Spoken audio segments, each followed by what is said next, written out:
So with Barack Obama was put in office for two reasons. One was domestic, one was international. Every president of America is given a domestic mandate and an international mandate. Barack Obama's international mandate was to make Africa and its resources safe again for Western exploitation, in particular through the AFRICOM program of putting United States military bases within African soil, geographically located close to places with high levels of mineral reserve. So what's going on in Ghana right now? An agreement between the Ghanaian government and the United States to put a military base in Ghana. This is all strategic to make sure that if Africa ever decides to rise up and push back against European imperialism, aka white supremacy, they will not be in a military position to be able to do that. So Obama succeeded. And the reason he succeeded in Africa is because Africa, just like Black America, just like Black Europe, thought the presidency of Barack Obama was a blessing because we don't understand white supremacy and we don't understand politics. It doesn't matter whose face is on the cover. It doesn't matter whose face is out front. The only thing that matters is the color of the hand that makes the decisions. Barack Obama was a flunky. He was a functionary. He was a stool pigeon, and he was a puppet. And yes, he was a coon. Barack Obama did absolutely nothing to benefit Africa. He did absolutely nothing to benefit African people. Now, domestically, Barack Obama's job was to distract Black people in America long enough for the government to take everything that our ancestors fought for, roll it up into one big ball: civil rights, voting rights, affirmative action, equality, you name it, and roll it on over to the feminist movement, roll it on over to the LBGT movement, and roll it on over to the multicultural movement. So today in America, whenever you hear civil rights discussed, Black people are not in the conversation. It's gays, it's feminism, or it's multiculturalism. They use Barack Obama to take everything Black people fought for and give it to people who have never fought for Black people. What do you know about the situation of Black people in France? I'm somewhat familiar because I tend to study the international situation. Not thoroughly familiar, but I will say this. In all my travels, wherever I go, there's four things constant. I don't care if I'm in France, London. I don't care if I'm in South Africa, Nigeria. I don't care if I'm in Holland, Austria, Jamaica, Turks and Caicos, Canada, LA, Houston. On the planet, there's four constants for African people.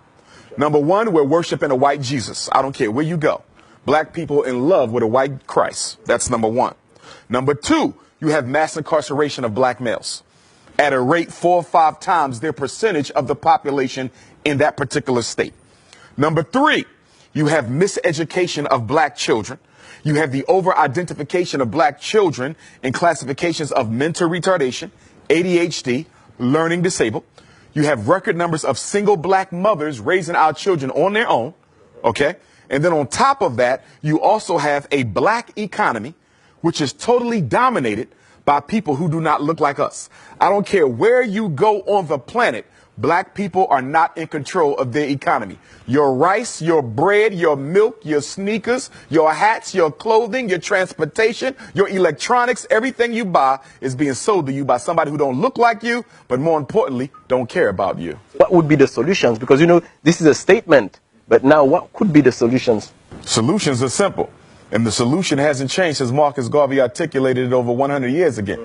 And the solution is independence in all areas of human endeavor. The solution for African people is no different than the solution for Chinese people. The solution for African people is no different than the solution for the French people. It's the same.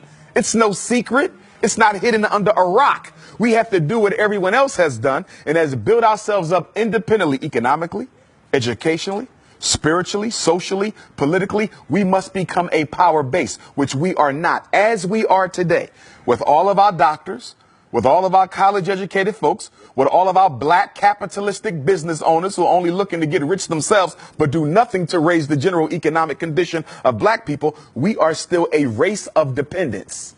If you live in France, you're dependent on the French government for this and for that. You're dependent on white business to provide your basic needs. America, it's the same thing. Africa, it's the same thing. Wherever we are dependent on the white power structure where we live. There's 4 institutions that you must have in order to be considered an independent community. We don't have them nowhere in space and time at the same time. A hospital to protect African life. A supermarket, okay, for nutrition to preserve African life.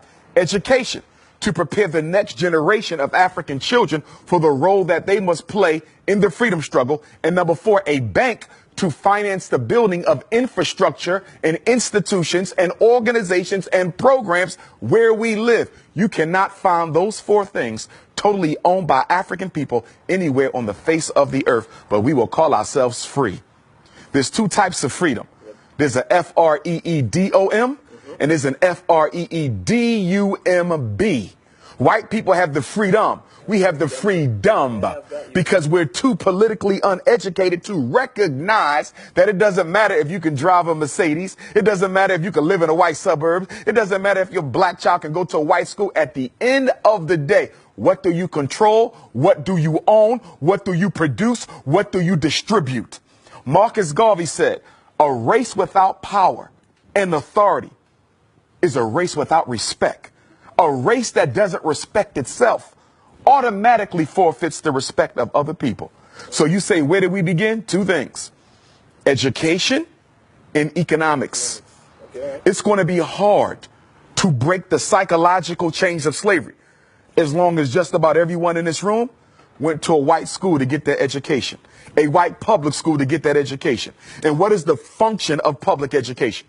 Whether it's UK, France, Austria, Germany, USA, it doesn't matter. The purpose of education for African children in a European context is to teach the African child that you are second place and that is where you will always stay. And the only way you can rise above it is if we give you permission to rise above it. The education system's job is to make sure black children never come to believe that they have a right to replace the white boy being in control. That was the next question I was going to ask you, because, you know, when we speak about African Americans, do you think that African Americans are truly and deeply aware of their African roots?